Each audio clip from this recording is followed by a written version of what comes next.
वक्फ की सुनवाई शुरू होते ही सीजेआई गवई ने मोदी के वकील को दिया तगड़ा झटका। कपिल सिब्बल की जबरदस्त दलीलों ने सबकी बोलती बंद कर दी। आपको बता दें कि जैसे ही सुनवाई शुरू हुई, सीजेआई गवई ने आओ देखा ना ताओ और सख्त होते हुए कह दिया कि संजीव खन्ना के ऑर्डर के हिसाब से ही चलेंगे। फिर क्या था, पूरे कोर्ट रूम में सन्नाटा पसर गया। तो क्या अब पूर्व सीजेआई की अंतरिम रोक के बाद सुप्रीम कोर्ट से वक्फ कानून कैंसिल होगा? क्या सीजेआई गवई ने मुस्लिम पक्ष को राहत देते हुए वक्फ कैंसिल करने का इशारा कर दिया है? क्या हुआ है सुप्रीम कोर्ट में, एक एक करके आपको बताएंगे। और आखिर क्यों तुषार मेहता गिड़गिड़ाते रहे और सीजेआई गवई नहीं माने, उस पर भी आएंगे। लेकिन खबर में सबसे पहले आप बिग ब्रेकिंग देखिए। आप लाइव लॉ की खबर में देख सकते हैं कि किस तरीके से जैसे ही वक्फ पर सुनवाई शुरू हुई है, सुप्रीम कोर्ट में हंगामा खड़ा हो गया है। आपको बता दें 15 मई की सुनवाई टल गई थी और इस सुनवाई के बाद 20 मई की तारीख को मुकर्रर किया गया था। और आज सीजेआई गवई समेत जस्टिस एजी मसीह ने जैसे ही कमान संभाली है, मोदी सरकार के वकील की बोलती बंद हो गई है। आपको बता दें वक्फ मसले पर सुनवाई शुरू होते ही वरिष्ठ वकील कपिल सिब्बल खड़े हुए और उन्होंने साफ कह दिया कि जो 3 आदेश हैं जिस पर केंद्र सरकार अंतरिम राहत चाहती है, पहले उस पर ही चर्चा कर लेते हैं। आपको बता दें कि सुप्रीम कोर्ट की तरफ से पूर्व सीजेआई खन्ना ने जब अंतरिम रोक लगाई थी वक्फ कानून पर, तो 3 आदेश पारित किए थे। अब इन्हीं 3 आदेशों पर अंतरिम रोक हटाने के लिए केंद्र सरकार अड़ गई है। मोदी सरकार की तरफ से एक तरफ जहां हलफनामा दाखिल किया गया है, वहीं दूसरी तरफ आज सुप्रीम कोर्ट में उन्हीं 3 आदेशों पर सुनवाई शुरू हो चुकी है। आपको बता दें अगर उन 3 आदेशों की बात की जाए तो वो भी मैं आपको फटाफट से बता देती हूं। भास्कर की खबर में आप देख भी सकते हैं, इसमें लिखा हुआ है कि सुप्रीम कोर्ट की 3 बड़ी बातें। वक्फ पर केंद्र के जवाब तक वक्फ की संपत्ति की स्थिति नहीं बदलेगी। कोर्ट से वक्फ घोषित संपत्ति डी नोटिफाई नहीं होगी, वह वक्फ बाय यूजर हो या वक्फ बाय डीड। वक्फ बोर्ड और केंद्रीय वक्फ परिषद में कोई नई नियुक्तियां नहीं की जाएंगी। तो आप देख सकते हैं कि पूर्व सीजेआई खन्ना ने सिर्फ वक्फ कानून पर अंतरिम रोक नहीं लगाई, बल्कि 3 आदेश पारित करते हुए मोदी सरकार की नींव को हिला दिया। अब इन्हीं 3 आदेशों को हटवाने के लिए मोदी सरकार अड़ गई है। फिलहाल मैं आपको बता दूं, जैसे ही कपिल सिब्बल ने कहा है कि 3 आदेशों पर बात कर लेते हैं, सीजेआई गवई ने भी साफ कर दिया है कि हम लोग पिछले ऑर्डर के हिसाब से आगे की सुनवाई करेंगे। आप देख भी सकते हैं लाइव लॉ की खबर में लिखा भी हुआ है कि normally we go by order, मतलब कि लास्ट ऑर्डर।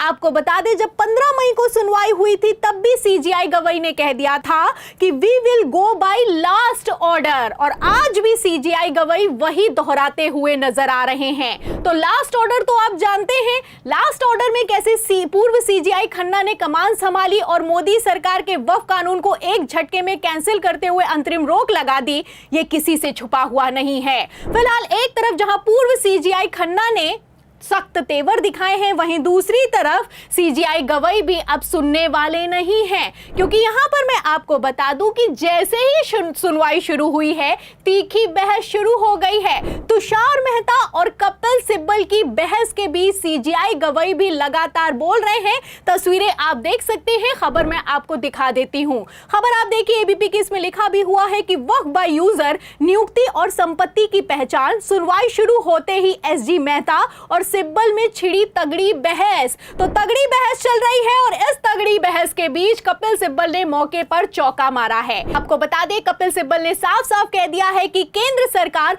जिस अंतरिम रोक की बात कर रही है, वो अंतरिम रोक तो छोड़िए, कायदे से वक्फ कानून पर ही रोक लग जानी चाहिए। आपको बता दें कपिल सिब्बल ने कहा है कि जिस दरगाह, मस्जिद और वक्फ प्रॉपर्टी के कागज मांगे जा रहे हैं, इस वक्फ कानून 2025 के तहत वो कागज मौजूद नहीं है। ये लोग पूछ रहे हैं कि वक्फ को किसने बनाया, वक्फ किसने बनाया, ये भी किसी को पता नहीं है, क्योंकि वक्फ जो बनाया गया है और ये जो वक्फ प्रॉपर्टी एक्वायर की गई है, ये 200 साल पहले की गई है, 300 साल पहले की गई है, 500 साल पहले की गई है। अब ऐसे हालातों में कागज कहां से आएंगे? आपको बता दें कि जब दलीलें दी हैं वरिष्ठ वकील कपिल सिब्बल ने, तो वो जबरदस्त भड़के हैं, और इतना भड़के हैं कि सुप्रीम कोर्ट में सन्नाटा पसर गया है। Like in Khajuraho. Correct. There is an Exactly. ancient temple Correct. where, though it is in the custody of the Exactly. Agraji department, Correct. being heritage structure, still the people can go and pray. Exactly. Exactly. So, Malas, now the 2025 Act says, moment it's declared or has been declared as an ancient monument is no longer a Waqf. That's why I said it's a complete taking over of Waqf properties of a community. Complete takeover, including ownership. तो सुना आपने, कपिल सिब्बल ने साफ कह दिया है कि ये लोग कंप्लीट एक्वायर कर रहे हैं, जो वक्फ प्रॉपर्टीज हैं उनको हड़पने की कोशिश की जा रही है। और ये वक्फ कानून इसीलिए लाया गया है क्योंकि वक्फ प्रॉपर्टीज की अगर मैं बात करूं तो पहले क्या होता था कि जो वक्फ प्रॉपर्टीज होती थी वो वक्फ में भी रजिस्टर रहती थी और तो और उनको एनिशियंट मॉन्यूमेंट भी डिक्लेयर कर दिया जाता था। लेकिन अब कहना है कि अगर एनिशियंट मॉन्यूमेंट डिक्लेयर कर दिया जाएगा तो वो सरकारी संपत्ति हो जाएगी, वक्फ की संपत्ति नहीं रहेगी। अब इसी को लेकर बवाल खड़ा हो गया है। आपको बता दें, जो सीजीआई गवाही हैं उन्होंने भरे कोर्ट रूम में इस बात का जिक्र भी किया है। उनका कहना है जैसे अगर खजुराहो की बात की जाए तो वो तो प्राचीन इमारत में भी आता है और वहां पर जाकर लोग पूजा भी करते हैं, तो क्या अगर इसे सरकार एक्वायर कर लेगी तो वहां पर जाकर पूजा को रोक दिया जाएगा, नमाज पढ़ने को रोक दिया जाएगा? अब यहीं पर पेच फंस गया है क्योंकि मैं आपको बता दूं, अगर सरकार एक्वायर कर लेगी तो वक्फ के जितने भी कामकाज हैं उन पर तत्काल प्रभाव से रोक लगा दी जाएगी। इसी को लेकर कपिल सिब्बल का कहना है कि ये जो कानून लाया गया है ये वक्फ प्रॉपर्टीज को हड़पने के लिए लाया गया है और वक्फ का जो कामकाज है उसे बाधित करने के लिए लाया गया है। आर्टिकल 25 और 26 का खुले तौर पर उल्लंघन हो रहा है। तो एक एक दलील से आप अंदाजा लगा सकते हैं कि किस तरीके से कपिल सिब्बल ने भरे कोर्ट रूम में गदर काट के रख दी है। फिलहाल मैं आपको बता दूं कि जो तुषार मेहता है उनकी हालत खराब हो रही है। पिछली बार भी जब 15 मई को सुनवाई हुई थी तब भी तुषार मेहता भारी टेंशन में दिखाई दिए और उन्होंने साफ कह दिया कि इस सुनवाई को पहले तो टाल दिया जाए और दूसरा, माय लॉर्ड, मैं आपसे विनती करता हूं कि इस सुनवाई को लाइव स्ट्रीमिंग में ना दिखाया जाए। फिलहाल लाइव स्ट्रीमिंग चल रही है और लाइव स्ट्रीमिंग में आप देख सकते हैं कि आखिर क्यों मोदी के वकील ने डिमांड की थी कि लाइव स्ट्रीमिंग ना की जाए। जब लाइव स्ट्रीमिंग होगी तो इन लोगों की पोल पट्टी खुल जाएगी। सुप्रीम कोर्ट में सुनवाई के दौरान कपिल सिब्बल ने क्या दलीलें दी हैं और सीजीआई की तरफ से क्या तल्ख टिप्पणी की गई है, ये दुनिया के सामने आ जाएगी। अब ऐसे हालातों में सुनवाई तो चल रही है लेकिन इस सुनवाई में इतना तो साफ है कि वक्फ कानून अटक गया है और 3 सवाल जिन पर वक्फ कानून आकर फंस गया है। अब क्या होगा क्या नहीं होगा ये तो आज ही पता चल जाएगा क्योंकि पूरे दिन सुप्रीम कोर्ट में सुनवाई होने वाली है। लेकिन फिलहाल जैसे सुनवाई चल रही है ऐसे में आपको क्या लगता है, क्या मुस्लिम पक्ष को राहत देने वाले सीजीआई गवाही ने वक्फ को कैंसिल करने का इशारा कर दिया है?